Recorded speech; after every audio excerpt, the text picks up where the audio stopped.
இன்றைக்கும் நம்ம வந்து பார்த்திங்கன்னா நம்மளோட தமிழர் பண்பாட்டில் தாம்பூலம் போடுறது அப்படிங்கிறது ஆரம்பத்துலேருந்து இருந்துட்டு வந்துச்சு. அதில் வந்துட்டு என்னென்ன நல்ல விஷயங்கள் இருக்குது அப்படின்னு சொல்லிட்டு பார்க்கலாம்.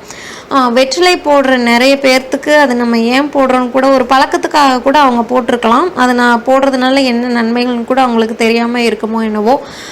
நம்மளுக்கு எப்படி ஒரு ஒர்க் பண்ணிட்டு இருக்கும்போது டீ குடிக்கிறது சுறுசுறுப்பை கொடுக்குங்கிற மாதிரி அந்த வெத்தலைப்பாக்கு போடுறவங்களுக்கு அந்த கரெக்டாக அந்த டைமான அந்த வெத்தலைப்பாக்கு போடுறதும் அவங்களுக்கும் அந்த மாதிரி ஒரு சுறுசுறுப்பை கொடுக்குற மாதிரி அவங்களும் ஃபீல் பண்ணுவாங்க.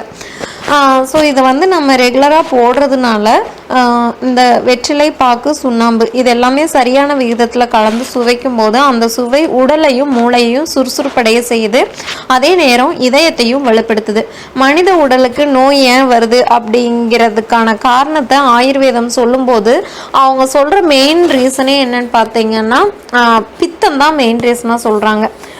அதாவது வாதம் பித்தம் சிலேத்தம் இது வந்துட்டு சரியான விதத்தில் இல்லாமல் கூடும்போதோ குறையும் போது தான் நோய் வருது அப்படின்னு சொல்கிறாங்க. இது வந்துட்டு உண்மையிலேயே கரெக்டான ஒரு ரீசனாக தான் இப்போ இருக்கிறது. நோய்களை பற்றி பார்க்கும்போது நம்மளுக்கு புரியுது.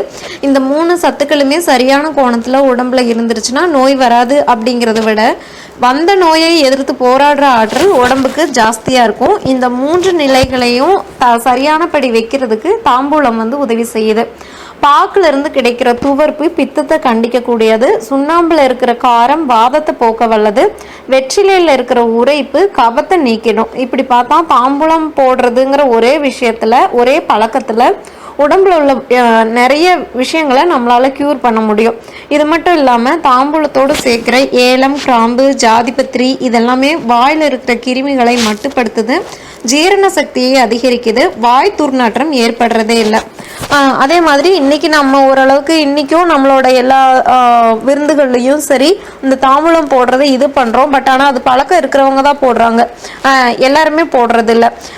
அதே மாதிரி வயதானவங்களுக்கு இருக்கக்கூடிய அபாயங்களில் மிக முக்கியமானது அப்படிங்கிறது எலும்பு முறிவு. அதாவது சின்ன அளவுக்கு முறிவு ஏற்பட்டுருச்சுனாலும் முதுமையின் காரணமாக அது பெரிய பிரச்சனைகளை ஏற்படுத்திடும். பல நேரங்களில் சாதாரண எலும்பு முறிவே பார்த்தீங்கன்னா மரணத்துக்கு கூட இழுத்துட்டு போயிடும். ஆனால் 10-20 வருஷங்களுக்கு முன்னாடி முதியவர்களுக்கு எலும்பு முறிவுங்கிறது அவ்வளோ சீக்கிரம் ஏற்படாது. இதுக்கு காரணம் அவங்க கிட்ட இருந்த அந்த வெத்தலைப்பாக்கு போடுற பழக்கம் அப்படின்னு சொல்கிறாங்க. ஏன்னா அவங்க வந்து டைரெக்டாக அந்த சுண்ணாம்பு வந்துட்டு தாம்பூலத்தில் சேர்த்து போடும்போது குறிப்பிட்ட அளவு சுண்ணாம்பு சத்து உடம்புக்கு நேரடியாகவே கிடைக்குது. அதனால எலும்புகள் வலுப்படுது.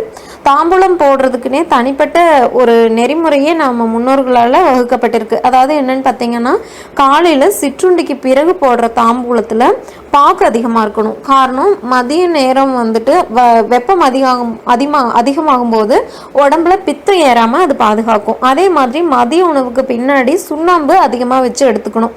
ஏன்னா அது வந்துட்டு சுண்ணாம்பு சத்து அதிகமாக எடுத்துக்கும் போது உணவில் இருக்கிற வாதத்தையும் அதாவது வாயுவை கட்டுப்படுத்தும். நைட்டு வந்து வெற்றிலை அதிகமாக எடுத்துக்கணும். ஏன்னா நெஞ்சில் கபம் தங்காது. இந்த முறையில் தான் வந்துட்டு நம்ம வெத்தலைப்பாக்கு போடணும் அப்படின்னே சொல்லியிருக்காங்க.